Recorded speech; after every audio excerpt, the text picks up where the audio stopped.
Hello students, welcome to another video in pharmaceutical inorganic and analytical chemistry। और previous video में हम देख रहे थे अपना topic methods of expressing the strength of solution, और आज हम उस वीडियो के नेक्स्ट पार्ट को कवर करेंगे। ओके, सो आज का हमारा टॉपिक है नॉर्मेलिटी।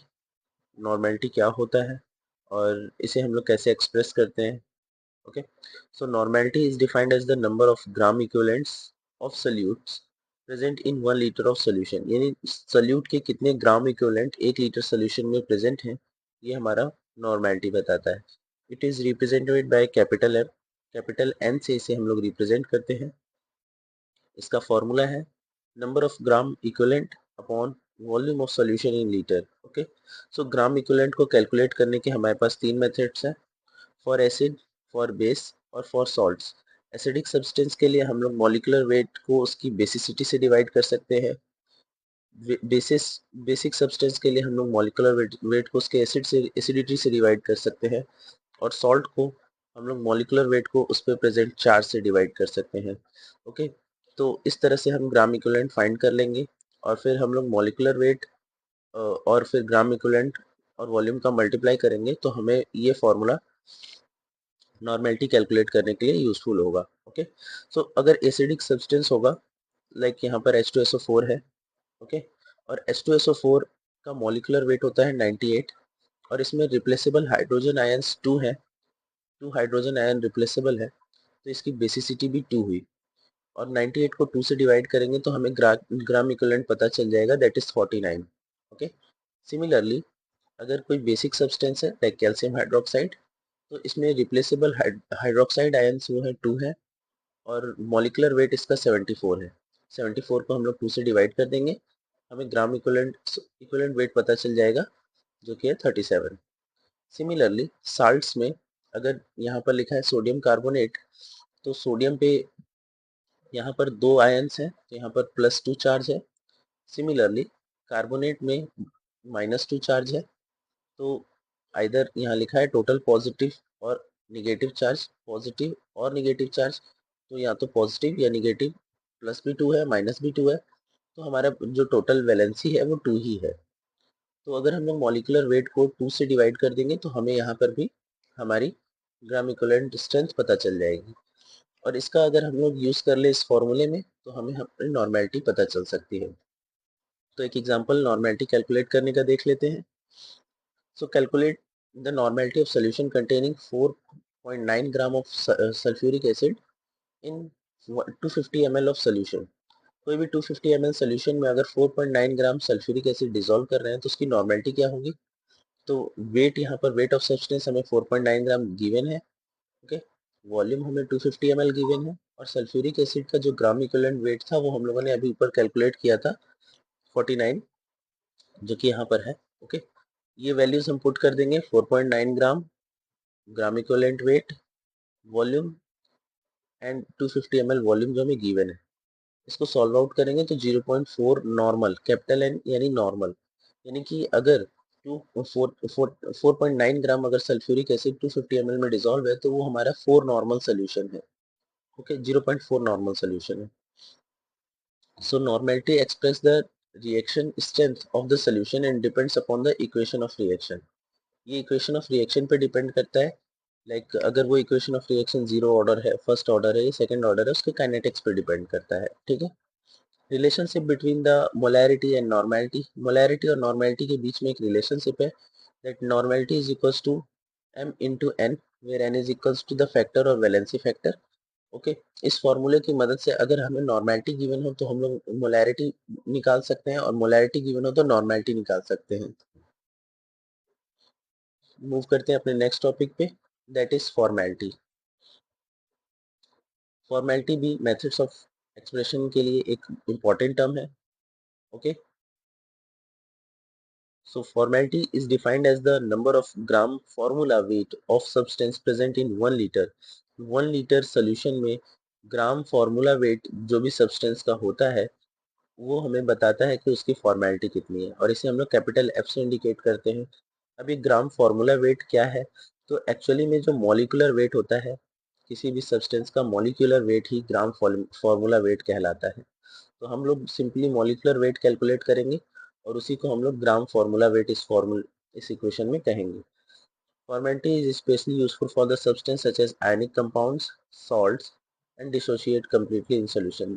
ऐसे salts या ionic compound जो किसी भी solution में totally dissolve हो जाते हैं, उन्हीं की हम लोग फॉर्मेलिटी कैलकुलेट करते हैं। ओके, सो फॉर्मेलिटी का फॉर्मूला है wait of solute in gram upon formula weight into volume of solution in litre. Weight of solution in grams हमें गिवन होगा हमारे इक्वेशन में या क्वेश्चंस में। फॉर्मूला वेट हमें उस सब्सटेंस का कैलकुलेट करके निकालना होगा और वॉल्यूम के लिए जितना भी वॉल्यूम होगा उससे मल्टीप्लाई कर देंगे। सो यहाँ पर एक एग्जांपल है, 58.5 gram of sodium chloride is dissolved in sufficient water to make 1 litre of solution. यहाँ पर हमें weight of solute in grams दिया हुआ है, 1 लीटर हमें वॉल्यूम भी दिया हुआ है, और यहाँ पर हमें फॉर्मूले में हमारा डेफिनेशन भी कहता है कि हमें 1 लीटर में ही रखना है, तो हमें इसे कुछ कन्वर्ट करने की जरूरत भी नहीं है, हमें बस कैलकुलेट करना है फॉर्मूला वेट। तो सोडियम क्लोराइड का फॉर्मूला वेट 58.5 होता है।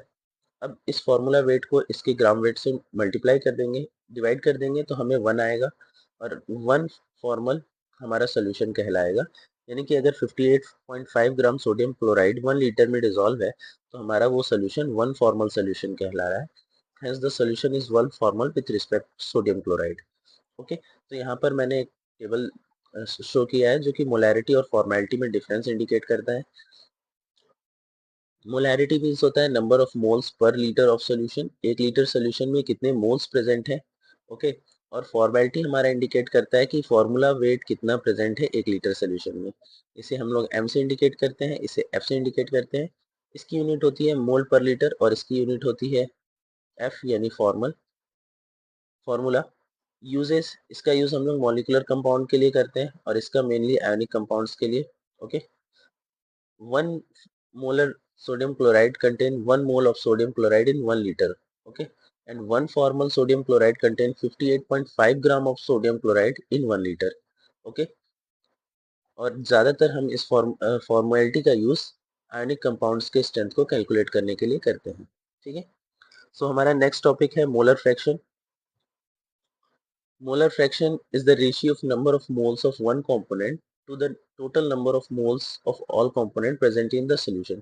यानी कि एक component और total components के weight को अगर हम लोग divide कर दें, उसका रेशियो निकाल दें, तो वो हमारा मोलर फ्रैक्शन होगा। ओके, अगर सब्सटेंस किसी A और B कंपोनेंट को मिलाने से बना है, ओके, अगर कोई रिएक्शन ऐसा है कि ए और बी कंपोनेंट को बनाने से ये मिक्सचर बना है और अगर हम कैलकुलेट करना चाहते हैं कि इसका मोलर फ्रैक्शन क्या होगा, तो हम बस सिंपली ए और बी को ऐड कर देंगे और उसके बाद इसे हम लोग डिवाइड करेंगे ए से। तो अगर इसे हम लोग डिवाइड कर देते हैं ए से, let me show it here, अगर हम लोग ए से डिवाइड करेंगे तो हमारा ए का मोलर फ्रैक्शन पता चल जाएगा और बी से डिवाइड करेंगे तो बी का मोलर फ्रैक्शन पता चल जाएगा। मोलर फ्रैक्शन बहुत ही सिंपल टर्म है। So mole fraction of component A is equals to moles of A upon total moles, molar fraction of B equals to moles of B upon total moles. Okay, so the solution containing 2 moles, एक सॉल्यूशन है जो 2 मोल ethanol containing है और 8 moles जो है water containing है। तो इसका अगर मोलर फ्रैक्शन पूछा जाए तो सबसे पहले हम इन दोनों कंपोनेंट को ऐड कर देंगे और ऐड करने से हमारा आंसर आ गया 10। ओके, अब हमें किसी भी इंडिविजुअल मिक्सचर के कंपोनेंट का लाइक इथेनॉल या वाटर का मोल पूछा जाएगा तो हम सिंपली उसके मोल को टोटल मोल से डिवाइड कर देंगे, लाइक यहाँ 0.2 आ रहा है। और अगर वाटर का पूछा गया है तो उसके मोल को और टोटल मोल से डिवाइड कर देंगे तो 0.8 यहाँ पर हमारा आंसर आ रहा है। तो इस तरह से हम देख सकते हैं कि अगर हम इथेनॉल और वाटर दोनों के मोल्स को ऐड करेंगे तो हमारा 1 आ रहा है आंसर। तो इसका मतलब है कि हमारे कंपोनेंट का आंसर हमारा सही है। ठीक है, मोलर फ्रैक्शन एक सिंपल फ्रैक्शन है जो कि इंडिविजुअल मोल को टोटल मोल के रेशियो में कंपेयर करता है। ठीक है, इसकी कोई यूनिट नहीं होती है, it has no units. Okay, इसका यूज हम लोग कहाँ कहाँ करते हैं, used in colligative property, used in phase equilibria, used in vapour pressure calculation, इन सभी चीज़ों में, कोलिगेटिव प्रॉपर्टी में, फेज इक्विलिब्रिया में या वेपर प्रेशर कैलकुलेट करने में, रॉल्स लॉ में भी इसका इस्तेमाल होता है। ओके, नेक्स्ट है रेशियो स्ट्रेंथ। अगर हम लोग रेशियो स्ट्रेंथ कैलकुलेट करना चाहें तो भी हम किसी भी कंसंट्रेशन का डिटरमाइन कर सकते हैं। Ratio strength expresses the amount of solute in terms of ratio of parts of solute to the parts of final solution, यानी कि किसी भी सोल्यूट का अमाउंट अगर हमें उसके रेशियो में कैलकुलेट करना है तो पार्ट्स ऑफ सोल्यूट का रेशियो हम लोग फाइनल सोल्यूशन के रेशियो से निकाल देंगे, यानी कि part of solute upon the final ratio of final solution. It is generally indicated by 1 ratio x, okay, that is the part and that is the total solution, okay, like 1 a 1 ratio 1000 solution means a one part of solute is present in 1000 part of the final solution. यहाँ पर एक question भी है, calculate the amount of drug required to prepare a 500 ml of 1 ratio 100 sorry 1000 weight by volume solution. So 1 ratio 1000 weight by volume solution बनाना है, यानी कि हमें 1 ग्राम dissolve करना है 1000 ml में. तो अगर हमें 500 ml के लिए बनाना होगा तो अगर 1 ग्राम हम लोग डिसॉल्व कर रहे हैं 1000 ml में तो x ग्राम डिसॉल्व करेंगे 500 ml में. और इसको हम लोग इस तरह से कैलकुलेट कर सकते हैं कि 500 ml को हम लोग 1 ग्राम से मल्टीप्लाई करेंगे और 1000 ml से डिवाइड कर देंगे तो हमें पता चल जाएगा कि अगर हम लोग 1 ग्राम 1000 ml में डिसॉल्व कर रहे हैं, ओके, तो 500 ml में डिसॉल्व करने के लिए हमें बस 0.5 ग्राम ही चाहिए होगा, तो जिससे हमारा 1 रेशियो 1000 का सोल्यूशन रेडी हो जाएगा. Okay, so common expression in ratio strength is 1:100, 1:1000, 1:10,000, 1:1 lakh. इन सभी टर्म्स से हम लोग इसको रेशियो स्ट्रेंथ को डिटरमाइन कर सकते हैं. Therefore 0.5 gram of drug is required and the volume is made up to 500 ml. अगर 0.5 ग्राम ड्रग को 500 ml में डिसॉल्व कर देंगे तो हमारा 1:1000 का जो हमारा ड्रग है वो बन जाएगा.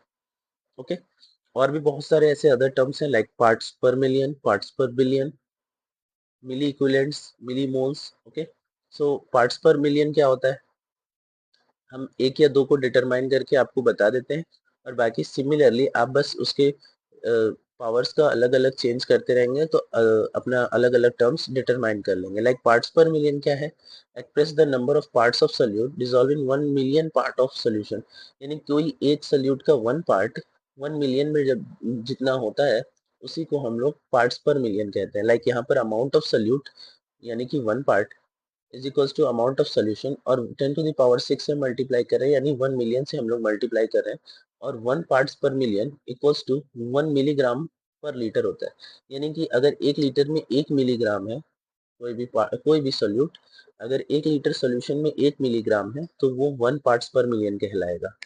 लाइक यहाँ पर एक एग्जांपल है, 5 milligram of fluoride ion is present in 1 liter of water. 1 liter of water में 5 मिलीग्राम फ्लोराइड आयन है, तो इसका हम डिवाइड करेंगे तो सोल्यूट हमारा 5 मिलीग्राम है, 1 लीटर से डिवाइड किया तो 5 मिलीग्राम पर लीटर आया जो कि 1 पार्ट्स पर मिलियन के बराबर है. तो अगर 5 मिलीग्राम आ रहा है तो 5 पार्ट्स पर मिलियन के बराबर होगा. ठीक है, क्योंकि 1 पार्ट्स पर मिलियन 1 मिलीग्राम पर लीटर के बराबर है तो हमारा 5 मिलीग्राम पर लीटर 5 पार्ट्स पर मिलियन के बराबर होगा.